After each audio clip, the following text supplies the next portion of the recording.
네, 안녕하세요. 자산 그리고 자유 아마티아 채널의 아나운서 가은혜입니다. 네, 오늘도 역시나 우리 베테랑이신 전성구 대표님 모시고 이야기 나눠보도록 하겠습니다. 안녕하세요. 네, 안녕하세요. 지금까지 여러 차례 자녀들에게 주식을 양도할 때 매매가액은 어떻게 결정하고 또 세금은 얼마나 내는지, 그리고 너무 또 싸거나 높게 거래를 하면 이것도 역시로 추가로 세금을 내야 되는 문제들이 발생을 했어요. 네. 대표님, 다음 주제는 어떻게 되나요? 지금까지 양도를 통해서 가업을 승계하고 그럴 때 고려해야 될 부분에 대해서 여러 가지 이제 말씀드렸는데, 이렇게 검토하고 고려하는 이유는 이 언제 양도를 할 것인가, 네. 이거를 결정하기 위해서 필요한 거거든요. 네. 요즘 뭐 코로나하고 뭐 이런 우크라이나 사태로 해서 그 영업이 안 되다 보면은 주식 가치는 떨어질 수밖에 그렇죠. 없거든요. 떨어지죠.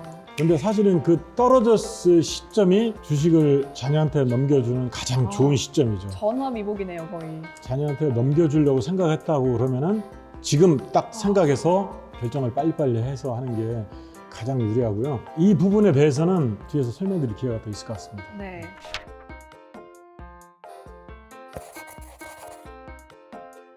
그럼 지금부터는 주식을 자녀에게 증여하는 방법으로 가업을 승계하는 내용에 대해서 말씀을 해주시는 거죠? 네, 그렇습니다. 구체적으로 들어가기 전에 일단 전체적인 내용에 대해서 한번 간략하게 요약을 해주시면 좋을 것 같아요. 예, 그 현실적으로 사실 주식을 자녀에게 양도하는 방법도 가업 승계 하나의 일환이다라고 해서 말씀드리면서 계속 말씀드렸는데, 증여하는 것이 사실 일반적이죠. 그렇지만 하여튼 그거에 대해서 증여하는 게 또 장단점이 있습니다. 증여가 양도하는 것보다는 세율이 높아요. 증여는 증여하는 그 금액 자체로만 자체에 보죠. 대해서 세금을 내는 거기 때문에 네네. 양도하는 것보다는 증여하는 경우가 세금이 더 많죠.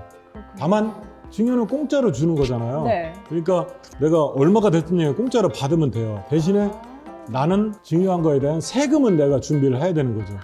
어떤 장단점이 어떤 것인가를 고려를 해서 하는데, 이제 설명드릴 부분이 증여세를 얼마를 내야 되고, 네. 또 세금 계산은 어떻게 해야 되고, 세금 신고, 세금 납부, 또 납부 자금 마련. 특별하게 이제 가업 승계와 관련된 증여세 특례 제도라는 게 있고, 네. 창업 자금 증여세 과세 특례, 또 중요한 부분 뭐 명의신탁이라고 있어요. 네. 명의신탁이 뭔가요?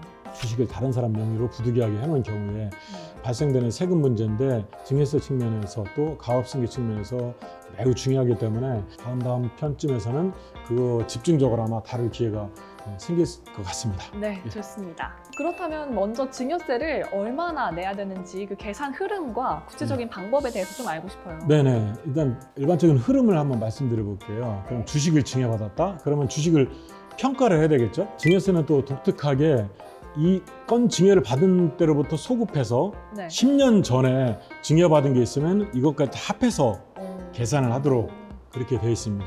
그 다음에 여기서 부모로부터 증여받았냐, 아니면 뭐 누구 다른 사람한테 증여받았냐에 따라서 또 공제를 해주는 게 있어요. 네. 그걸 증여재산 공제라고 하는데, 네. 그 공제를 해주고, 네. 그럼 그렇게 이제 증여재산 가액에서 그런 증여재산 공제까지 하면 이제 과세 표준이라는 게 나오거든요. 네네. 거기다 곱하기 세율 하면 이제 세금이 나오거든요. 10%에서 최고 50%까지 다 세금으로 내야 되는.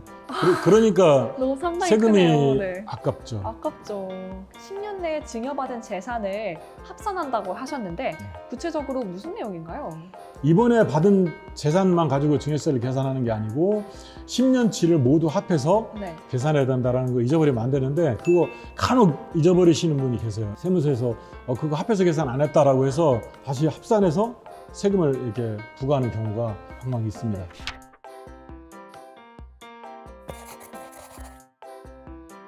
지금 사례를 그래서 설명을 드리려고 하는데, 네. 하나씩 이제 설명을 드려보면 이제 네. 10년 내 증여받은 재산을 합산한다고 했잖아요. 네. 그래서 예를 들면은 2010년에 1,000만 원을 아버지한테 증여받았고, 네. 그다음에 2019년도에 1,000만 원을 증여받았어요. 네. 그러면 2019년에 증여받을 때는 2010년이면은 어떻게 되죠? 10년 내잖아요. 네, 9년 전이니까요. 네, 그러면은 2019년도에 1,000만 원 증여받을 때 2010년에 증여받은 1,000만 원까지 합해서 증여세를 계산하고 2천만 원이 되죠. 네. 내가 2022년도에 또 아버지로부터 1,000만 원을 증여받았어요. 그럼 그 전에 이제 10년 내 건 합해야 되잖아요. 그렇죠. 그럼 10년 내 합해야 되는데 얼마를 합해야 될까요? 3천만 원 같지만 2천만 원. 네, 2천만 원이 맞아요. 그러니까 2019년도에는 증여세를 2천만 원으로 계산했지만은 그 전에 증여한 2010년도분은 이미 10년이 지나가 버렸기 네. 때문에 2022년에 1천만 원 증여받았을 때는 10년이 안 지난 2019년도 거만 합산해서 증여세를 계산하게 되고. 그렇다면 사실 10년에 한 번씩 증여하면은 이득 네. 아닌가요? 그렇죠. 예, 10년에 한 번씩 증여하게 되면 아무 문제가 없습니다. 그다음에 두 번째는 부모님은 동일인이에요. 아, 그렇군요. 근데 할아버지 할머니는 달라요. 할아버지 네. 할머니는 부모님하고는 동일인은 아닌 것으로 보기 네. 때문에. 그래서 예를 들면은 2013년에 할아버지로부터 1천만 원을 증여받고 그다음에 2019년도에 엄마로부터 1천만 원을 증여받았어요. 엄마로부터 1천만 원 2019년도에 증여받을 때 할아버지로부터 10년 내에 증여받은 게 있으면은 합산을 하냐? 그건 합산을 안 한다 이거죠. 아까 2019년도에 1월 달에 엄마한테 증여받고 2022년도에 아버지로부터 1천만 원을 증여받았다. 그러면은 아버지랑 엄마는 동일인이기 때문에 10년 내에 증여받은 걸 합산해서 합산한다. 계산한다. 네, 이렇게 말씀드릴 수 있고 증여세를 계산하게 되는. 네, 일단 자녀분에게 주식을 증여할 때는 그전 10년 내에 증여한 것이 있는지를 반드시 꼼꼼하게 챙겨보는 것이 중요할 것 같은데요.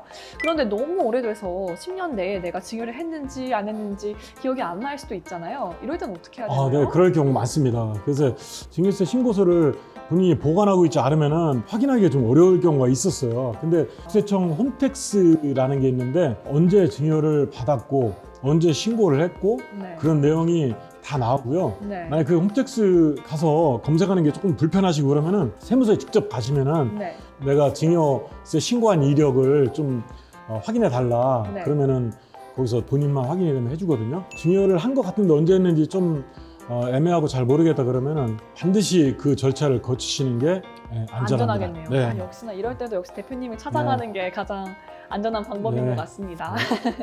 아, 네, 대표님 오늘도 긴 시간 동안 너무나 자세하게 이런 증여 관련된 부분들 설명해 주셨는데요. 너무나 감사드립니다. 네, 감사합니다. 저희는 다음번에 또 더 알찬 내용으로 찾아올 테니까요. 언제든지 궁금한 거 있으시면 아래 댓글로 소통해 주시면 저희가 친절하게 답변 드리도록 하겠습니다. 그럼 저희는 다음번에 또 찾아뵙도록 하겠습니다. 고맙습니다. 아.